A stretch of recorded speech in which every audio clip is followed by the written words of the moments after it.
নমস্কার। শ্রীকৃষ্ণ মোর বিদ্যাসাগর শিশু অঙ্গনের 21তম বার্ষিক ক্রীড়া প্রতিযোগিতা এবং সাংস্কৃতিক অনুষ্ঠানে সকলকে প্রণাম জানিয়ে বিদ্যালয়ের ছাত্রীদের সমবেত প্রয়াসের নিবেদন শ্রুতি নাটক সর্বগ্রাসী আপনার জন। সম্পাদনা ও প্রযোজনা বিদ্যালয়ের শিক্ষক শিক্ষিকা মণ্ডলী। নির্দেশনা মাননীয় প্রধান শিক্ষিকা মহাশয়া। অভিনয়ে বিদ্যালয়ের ছাত্রীবৃন্দ। শুরু হচ্ছে আজকের শ্রুতি নাটক সর্বগ্রাসী আপনার জন। সৎ কর্মপরায়ণ মানবের প্রতি বায়ু মধুর হয়, নদী মধুময় রস ক্ষরণ করে। আমাদের কাছে ঔষধিসমূহ মধুময় হোক, রাত্রি ও দিন মধুময় হোক, পৃথিবী বা ভূলোক এবং পিতৃস্থানীয় দুলোক আমাদের কাছে মধুময় হোক। বিশ্ববিধাতার অপরূপ সৃষ্টি এই প্রকৃতি। আকাশ, বাতাস, জল, নদী সর্বভূতে তার অস্তিত্ব বিরাজমান। ধ্বংস সৃষ্টি যুগ যুগ ধরে এই ধরিত্রীর সহনশীলা হয়ে উঠেছেন। বিশাল সৃষ্টির মাঝে সামান্য প্রাণের কী বা মূল্য তার? তবু এই সুন্দর পৃথিবীকে দেখার ইচ্ছা প্রত্যেক প্রাণের এক আকুল চাহিদা। সেই বাসনা, সেই চাহিদা নিয়ে এক অতি ক্ষুদ্রাকায় বীজ ধরিত্রী মায়ের কাছে কাতর প্রার্থনা জানায়। মা, মা, মাগো, আমি কবে অঙ্কুরিত হব? কবে দেখব সুন্দর মাধুর্যময় পৃথিবীকে? বৎস, তোমার এখনো সময় হয়নি এই পৃথিবীর বুকে আসার। মা, তোমার দুটি পায়ে পড়ি, আমায় অঙ্কুরিত করো।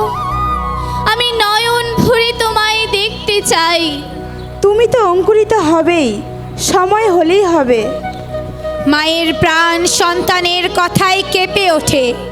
পৃথিবীর লোভী স্বার্থপর মানুষের আসুরিক বৃত্তি মাতৃপ্রাণকে করে চঞ্চল। বলে ওঠে সে, হায় প্রভু, আমি আমার সন্তানকে কি করে বোঝাবো এই পৃথিবী যত সুন্দর ততই নিষ্ঠুর।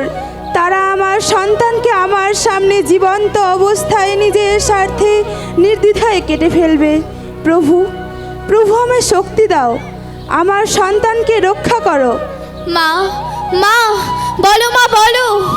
বেশ বেশ বেশ, শোনো বাবা শোনো, সামনের বর্ষায় তুমি অঙ্কুরিত হবে। মা, সত্যি বলছো তুমি? মা, মা, এখন হেমন্ত শীতের শিশিরে তোমার খুব আনন্দ হচ্ছে না? আমিও সামনের হেমন্তে তোমার মতো শিশিরে স্নাত হব, বসন্তে সাজবো। মরু বিজয়ের কেতন উড়াও শূন্যে হে প্রবল প্রাণ, ধুলিরে ধন্য করো করুণার পুণ্যে হে কোমল প্রাণ। মৌনি মাটির মর্মের গান কবে উঠিবে ধ্বনিয়া মর্মর তব রবে। মাধুরী ভরিবে ফুল ফলে পল্লবে হে মোহন প্রাণ। গ্রীষ্মের দাবদাহের সমাপনে বর্ষার অঝোর ধারায় বিধাতার আশীর্বাদে অঙ্কুরিত হলো বীজ। প্রাণ ভরে সূর্যের আলো গ্রহণ করে বিকশিত হয়ে উঠল বীজ। চিৎকার করে আনন্দে বলে উঠল সে, নম নম নম সুন্দরী মম জননী জন্মভূমি। গঙ্গার তীর স্নিগ্ধ সমীর জীবন জুড়ালে তুমি। অবারিত মাঠ গগন ললাট চুমে তব পদধূলি। ছায়া সুনিবিড় শান্তির নীর ছোট ছোট গ্রামগুলি। বাছা, আজ তুমি প্রকৃতির পরিবারের একজন। মনে রেখো, তুমি শুধু এই প্রকৃতির বুকে দিতে এসেছো, বিনিময়ে চাহিবে না কিছুই। মা, আমি বুঝতে পারলাম না তোমার কথা, ভালো করে আমায় বুঝিয়ে দাও।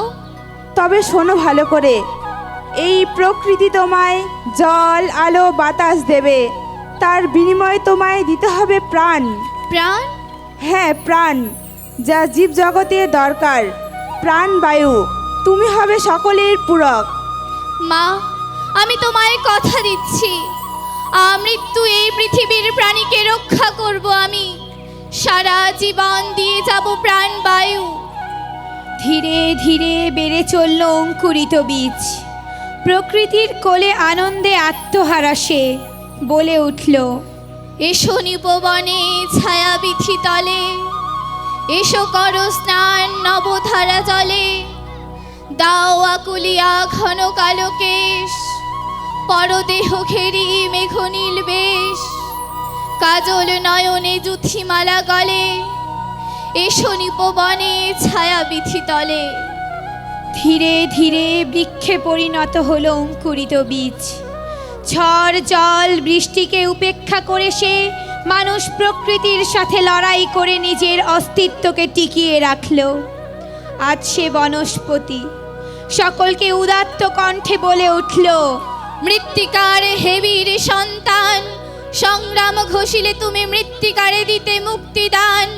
মরুর দারুণ দুর্গ হতে যুদ্ধ চলে ফিরে ফিরে, সন্তরী সমুদ্র উর্মি দুর্গম দ্বীপের শূন্য তীরে। কিন্তু যে ধ্বংসলীলা মানুষ আজ শুরু করেছে, তার হাত থেকে রেহাই পেল না বনস্পতি।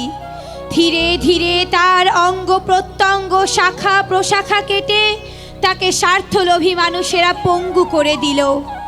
অসহায় বনস্পতি আকাশের পানে চেয়ে বলে উঠল, আজ আজ আমি মৃত্যু পথযাত্রী।